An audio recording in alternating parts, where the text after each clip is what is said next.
Hello everyone, welcome to our channel UPPCS resolve. So आज हम इस वीडियो में पार्ट 5 एक और नई ट्रिक डिस्कस करने वाले हैं, that is all and only. So it's a very important trick. अभी तक 4 पार्ट हम डिस्कस कर चुके हैं। Please go through the last 4 parts. Last के जो 4 पार्ट्स हैं आप उसको जरूर देखिएगा, और ये ट्रिक्स आपको एग्जाम में तब याद रह पाएंगी, इंटरलाइज तब आप कर पाओगे जब आप एक एक ट्रिक को 4 या 5 बार उस वीडियो को आपने देखा होगा। सो प्लीज जो वीडियो बनाई गई है उसको 3-4 बार देखिए, तभी वो आपको पूरा दिल और दिमाग तक बैठ पाएगा। So let's discuss important trick all और ओनली। उससे पहले एक चीज और याद रखना है आपको कि नॉलेज सबसे ज्यादा इंपॉर्टेंट है, पर नॉलेज से अराउंड 80 टू 80 क्वेश्चन ही अटेम्प्ट हो सकते हैं 150 में से। बट अगर हमें कट ऑफ क्लियर करनी है तो उसके लिए हमें almost around 120 to 130 question attempt करने पड़ेंगे। सो आगे क्वेश्चन हम कैसे और ज्यादा अटेम्प्ट करें, उसके लिए आपको नॉलेज और लॉजिकल गेसिंग, जो मैं वीडियो बना रहा हूं, आपको दोनों का यूज करना पड़ेगा। ये यूपीएससी में भी काम आता है, यूपीपीसीएस में भी काम आता है, जैसे हमने लास्ट वीडियोस में देखा है। सो आप लास्ट की वीडियो मल्टीपल टाइम्स देखना, तभी आपको याद होगा। और ये हर बार नहीं लगेगा। सी हमें 200 में से 200 मार्क्स नहीं लाने, हमें सिर्फ कट ऑफ क्लियर करनी है। कट ऑफ के लिए हर एक एक्स्ट्रा मार्क्स हम कैसे लॉजिकल गेसिंग से पा सकते हैं, हमें वो देखना है। हमें हमारा एम है कट ऑफ क्लियर करना, ना कि सारे अटेम्प्ट क्वेश्चन को सही अटेम्प्ट करना। सो ये ट्रिक्स ऑलमोस्ट 70 टू 80% क्वेश्चन में वर्क करती है। ठीक है, आपका पॉजिटिव नेट पॉजिटिव होगा, इससे नेगेटिव नहीं होगा, इसको पॉजिटिव ही होगा। ठीक है, प्लीज ये याद रखना, हैव फेथ, हो जाएगा। Let's discuss question number 82। इसमें असर्शन और रीजन है, 2 स्टेटमेंट दे रखे हैं। पहला स्टेटमेंट क्या बोल रहा है कि government has launch the national infrastructure pipeline for 2030। Government ने ये लॉन्च किया है। देन नेक्स्ट स्टेटमेंट क्या है, the objective of NIP national infrastructure pipeline is to provide equitable access to infrastructure for all. Equitable access to infrastructure for all, तो इसमें for all हमने हमारी ट्रिक के अकॉर्डिंग ऑल और ओनली क्वेश्चन आता है, उसके चांसेस होते हैं 70 टू 80% सही होने के।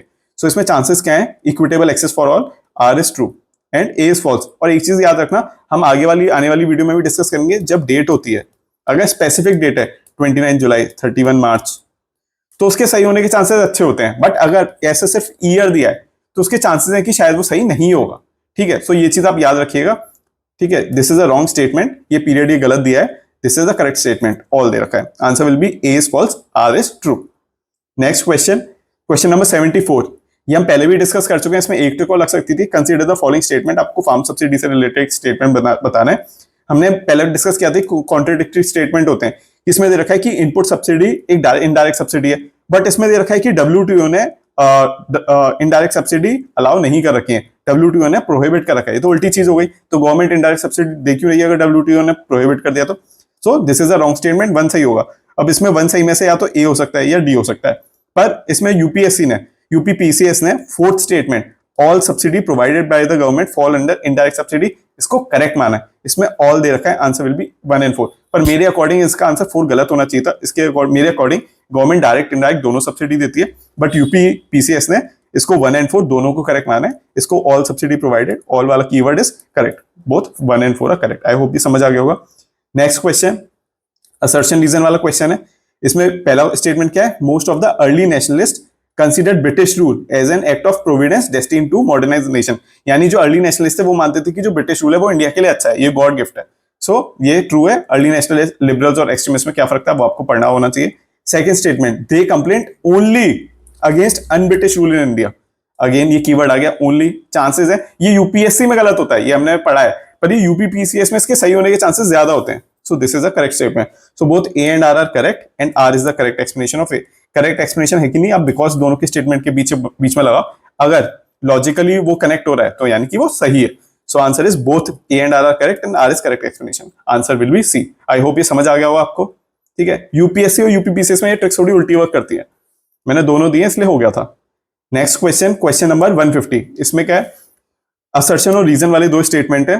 फर्स्ट असर्शन है, Balban made his government firm and centralised all authority in his hand. इसमें ऑल अथॉरिटी दे रखा है, हमने कीवर्ड पढ़ रखा है कि ऑल अथॉरिटी का मतलब ऑल या ओनली होता है, इसका चांसेस है सही होने के। This is a correct statement, क्योंकि हमने ट्रिक कर रखी है। आप ये यूपीपीसीएस रिजल्ट के सब्सक्राइबर, इसलिए आपको एडवांटेज होगा। Next, he wanted to protect the north west frontier against Mongol invasion. This is general factual statement, वो एग्जैक्टली करेक्ट है। पर इसमें आप बिकॉज लगाओगे तो ये दोनों स्टेटमेंट करेक्ट नहीं होंगे। कि बलबन ने सेंट्रलाइज इसलिए करी थी कि उसको नॉर्थ वेस्ट में मंगोल इन्वेजन से बचाने के लिए, ये एक रीजन हो सकता है, बट इसके और भी रीजन हो सकते हैं। सो ये स्टेटमेंट करेक्ट नहीं हो रहा, तो दोनों स्टेटमेंट सही है, but R is not the correct explanation of A, please remember this. Next question, question number 73। आपको कंसिडर द फॉलोइंग स्टेटमेंट, आपको बताना है कौन सा वाला सही है। फर्स्ट स्टेटमेंट कि in comparison to USA, China and Japan, India is the highest geographical area under cultivation. Factual statement correct होते हैं, वो हम एक वीडियो में देखने वाले हैं। This is correct. Second, India's location in tropical monsoon region help diversified cropping all through the year. अब काफी लोग कंफ्यूज हो जाते हैं एग्जाम में कि अटेम्प्ट करें या नहीं इस क्वेश्चन को, कि ऑल थ्रू द ईयर बोला है तो डाउट में आ जाते हैं। पर आप यूपीपीसीएस रिजॉल्व के सब्सक्राइबर, आपको ये ट्रिक पता है कि चांसेस हैं ऑल होने के 70 to 80% चांसेस है वो सही हो। Answer is A, both 1 and 2 are correct. मैं ये नहीं कह रहा हर बार सही होगी वो चीज, पर चांसेस उसके बढ़ जाते हैं सही होने के। Next question, question number 75, consider the following statement with respect to climate of western Europe. आपको बताना है कौन सा सही है, हमेशा चेक करना करेक्ट पूछा है इनकरेक्ट पूछा है। First statement is western Europe receives rainfall in all months. अब आप यूपीपीसीएस रिजॉल्व के सब्सक्राइबर, तो चांसेस इसके सही होने के, दिस इज करेक्ट। तो western Europe is located in the belt of westerlies, this is also correct. General factual statement है, answer is A, both 1 and 2 are correct. So आपको कुछ ट्रिक्स पता है तो थोड़ा इजी हो जाता है, पर नॉलेज सबसे इंपॉर्टेंट है। नॉलेज को कभी ये लॉजिकल गेसिंग रिप्लेस नहीं कर सकती। अगर आप में अच्छी नॉलेज बेस्ड स्ट्रॉन्ग है, तभी हम 80-90 जो अटेम्प्ट कर पा रहे हैं वो हम 130 तक ले जा पाएंगे लॉजिकल गेसिंग और ट्रिक्स है। नेक्स्ट क्वेश्चन, अच्छा कुछ क्वेश्चन ऐसे होते हैं जहां ये ट्रिक्स नहीं लगती हैं, वो मैं आपको एक्सेप्शन बताता हूं कैसे। जैसे क्वेश्चन नंबर 24 है, इसमें पूछ रहा है कि इलेक्शन कमीशन ऑफ इंडिया का फंक्शन क्या होता है। फर्स्ट स्टेटमेंट है कि स्पीकर और deputy speaker of Lok Sabha Rajya Sabha के इलेक्शन कराना, this is wrong. Election commission Lok Sabha Rajya Sabha के वो नहीं करवाता, वो इलेक्शन कमीशन सिर्फ जो एमपी के इलेक्शंस होते हैं वो कंडक्ट कराता है, और प्रेसिडेंट वाइस प्रेसिडेंट के इलेक्शन सिर्फ वो कंडक्ट कराता है, this is wrong. Second, conduct of election of municipal council and municipalities, wrong. ये स्टेट इलेक्शन कमीशन कराता है, ताकि इलेक्शन कमीशन ऑफ इंडिया। तो दोनों स्टेटमेंट गलत। इसमें देखा है deciding on all doubts and dispute arising out of the above election. अब इसमें ऑल है, अब आप बोलोगे ब्लाइंडली नहीं लगाना, इसलिए मैं बोल रहा हूं कि आपको नॉलेज होनी चाहिए फिर लगाना है। तो इसमें ऑल वाली चीज गलत होगी, क्योंकि ये दोनों स्टेटमेंट गलत हैं। जब हमने कॉमन सेंस लगाया तो on arising out of all election कैसे हो जाएगा डिस्प्यूट, जब election commission of India in दोनों के इलेक्शन करवा ही नहीं रहा, तो वो डिस्प्यूट को कैसे डिसाइड करेगा, ठीक है। तो इसका answer is none of the above, please remember.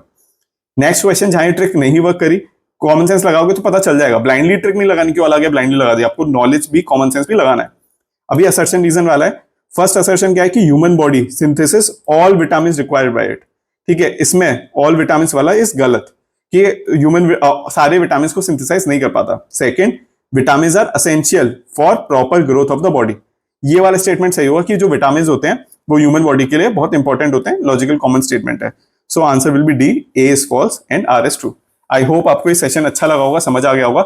आगे हम आने वाली वीडियोस में और भी इंटरेस्टिंग ट्रिक्स करने वाले हैं। प्लीज कीप रिवाइजिंग रीडिंग, आप इसको वीडियो को कई बार देखना, तब आपको समझ आएगा।